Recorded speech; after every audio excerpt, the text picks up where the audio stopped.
Dans les années 1970 à 1980, Alain Manval fait partie de nombreux projets de radio libre, tels ceux de Cité Future, Carbone 14, Radio Bellevue ou encore Gilda.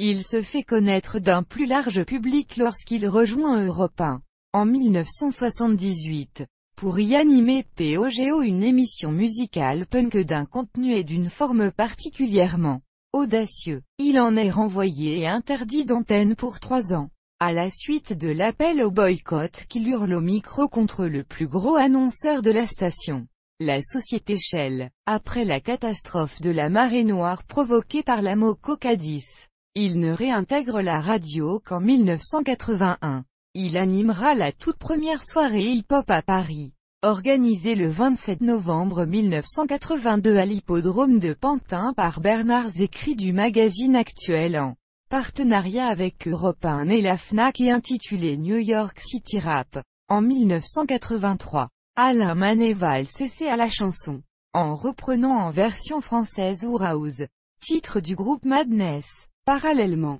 il est aussi le créateur et animateur de Megahertz, de 1982 à 1984, sur TF1, qui est alors encore une chaîne de télévision publique. Et, en 1986, avec son émission Tam Tam, il devient l'un des piliers de la nouvelle chaîne TV6, laquelle meurt en direct dans son émission.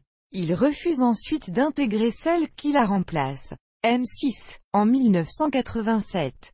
Il interprète l'un des rôles principaux dans le film Havre de Juliette Berthaud. Il quitte Europe 1 en 1990 pour présider à la création de 2M, première chaîne de télévision à péage marocaine. Puis, 2 ans plus tard, il prend la direction des programmes d'Art, où il présente une émission musicale, Dynamo, et occupe aussi une fonction de conseiller pour Canal+. Il réalise ensuite de nombreux documentaires pour Arte, 2M et France 5, sur laquelle sera entre autres diffusée une série documentaire Souviens-toi du futur en 2000. En 2008, il rentre du Maroc, où il vit depuis les années 1990, et il revient à la radio en juin 2009 pour animer une nouvelle émission musicale les samedis d'été, à 21h05 sur France Inter intitulée Bon Esprit, en référence et en hommage à Alain Bachung qui exprimait sa satisfaction à ses musiciens par ces mots. Bon esprit, les gars, bon esprit. Il devient, le 22 novembre 2010, chevalier des arts et lettres.